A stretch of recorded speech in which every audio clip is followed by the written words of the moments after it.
Terima kasih untuk Anda yang masih bersama kami. Bagi Anda yang baru bergabung, berikut kami sajikan kembali 3 berita utama hari ini.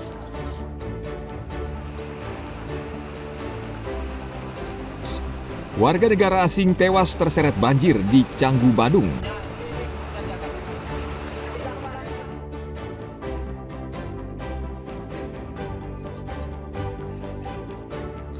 Banjir rendam kawasan Legian Kute, puluhan wisatawan terjebak di hotel.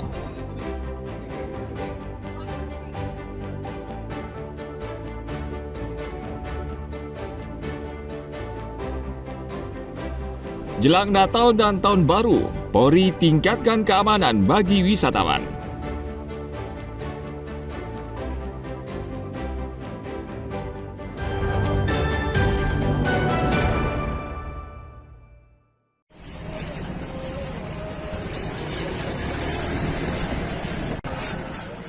Jelang libur Natal dan Tahun Baru atau Nataru, jajaran Polresta Denpasar meningkatkan koordinasi lintas sektoral untuk memberikan rasa aman dan nyaman kepada warga dan wisatawan. Dalam rapat koordinasi yang berlangsung Rabu lalu di Mapolresta Denpasar, Polresta Denpasar bersama sejumlah lembaga dan instansi antara lain Badan Meteorologi, Klimatologi, dan Geofisika, Badan Penanggulangan Bencana Daerah, dan Basarnas.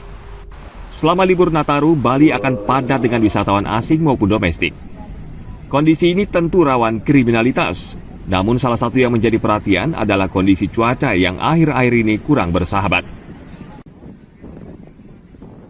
Terkait masalah cuaca, tadi kami juga rakor dengan tadi kebetulan ada BMKG ya. Tentunya nanti antisipasinya tadi sudah disampaikan, kami akan integrasikan terkait masalah informasi terkait masalah cuaca di pos. Itu kami akan siapkan TV nanti untuk monitor terkait dengan masalah cuaca. Nah, antisipasinya tadi kan kami beberapa masukan saran dari Inkait, khususnya dari BPBD, kesiapan dari BPBD, SAR, Badan SAR juga, termasuk kami dari Polresta. Kami hanya kalau Polresta kan SAR terbatas, jadi terkait kesiapan kalau terjadi bencana. Nah, untuk SAR sendiri, Polda Bali juga menyiapkan posko SAR untuk bencana alam.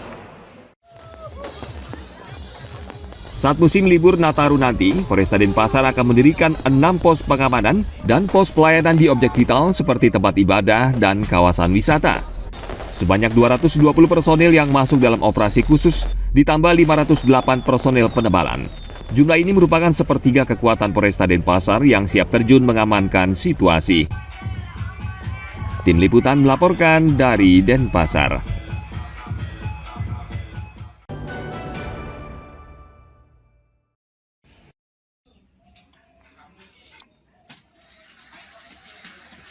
Cuaca yang tak menentu menjadi ujian berat bagi perajin tradisional gerabah di Desa Kapal Badung. Pasalnya, proses produksi yang sepenuhnya bergantung pada sinar matahari kini kerap tersendat akibat hujan yang datang tiba-tiba. Untuk mendapatkan kualitas yang baik, gerabah harus benar-benar kering sebelum dibakar. Namun hujan yang kerap turun membuat proses penjemuran terhambat. Dalam kondisi normal, proses jemur dengan sinar matahari hanya membutuhkan waktu sekitar 4 jam hingga warna bahan berubah putih dan siap dibakar. Namun saat cuaca hujan atau mendung, proses pengiringan bisa molor hingga 2 hari.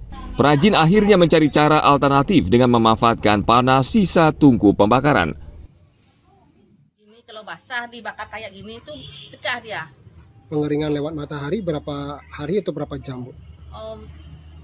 4 jaman udah kering, udah putih warnanya, udah bisa langsung dibakar. Kalau pakai angin gitu 2 hari baru kering. Kalau anginnya kencang, gini aja dia kan ini kan masih panas nenonnya, tempat makannya masih panas, dimasukin aja sini kan kering dia. Jadi nggak berpengaruh, Bu, dengan produknya retak atau bagaimana nanti, Bu? Ya segitulah, sedikit retak dia. Sedikit retak. Bagusan pakai sinar matahari. Sinar matahari. Ya. Sudah sebulan terakhir cuaca buruk memaksa pembuat gerabah harus bersabar menghadapi ujian. Meski demikian, para perajin tetap bertahan dan berharap sinar matahari kembali bersahabat agar roda ekonomi bisa terus berputar. Ana Agung Gede Agung melaporkan dari Badung.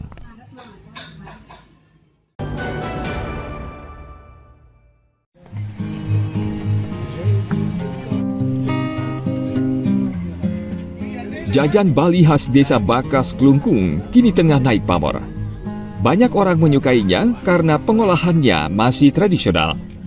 Saat hari libur, salah satu warung yang menjual jajan tradisional khas Desa Bakas ini ramai dengan pengunjung.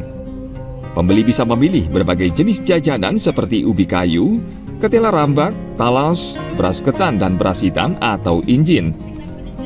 Proses memasaknya juga masih menggunakan kayu bakar. Ninik Maderudi, pemilik warung, mengaku sudah lama menjual jajanan tradisional khas Desa Bakas dan ia tetap konsisten menjaga cita rasa. Beda rasanya nggih? Beda rasanya di tengah-tengah nih kan tapi tidak mateng. Oh, nggak matang tengahnya. Makanya ini pakai kayu. Kayu bakar. Rasanya juga beda. Ya, beda. Tiap hari berapa kilo bisa buat? Kalau hari minggunya Sabtu Minggu itu ya Eh, 3 kilo. 3 kilo. Kalau lagi sepi seperti hari-hari biasa, Hari biasa 2 kilo. 2 kilo habis ya. Kalau yang ini dia lembut, Hmm. tapi di kulitnya dia nih agak lebih keras, tapi nggak keras-keras yang masih bisa dinikmati. Dan gulanya juga enak, gulanya wangi. Wangi ya. Ya, gulanya enak. Saya paling suka gulanya. Hmm. Sama Kayak parutan kelapanya. Kayak madu ya. Kelapanya juga kecil, jadi langsung bisa Iya. one bite. Salah satu yang khas dari jajan tradisional ini adalah laklak. Ninik memasaknya dengan kayu bakar pilihan sehingga aroma dan rasanya khas. Rasanya tidak lengkap jika laklak ini tidak ditemani satu gelas minuman daluman dan teh hangat serai manis. Warung yang terletak di pinggir sawah Jalan Jurusan Desa Bakas setiap hari selalu ramai dengan pembeli. Tim Liputan melaporkan dari Klungkung.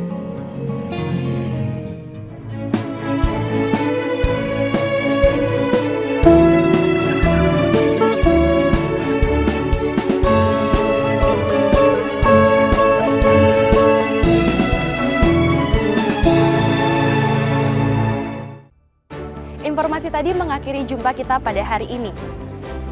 Atas nama rekan-rekan yang bertugas pada hari ini, saya Sintiari pamit undur diri. Sampai jumpa, matur suksemu.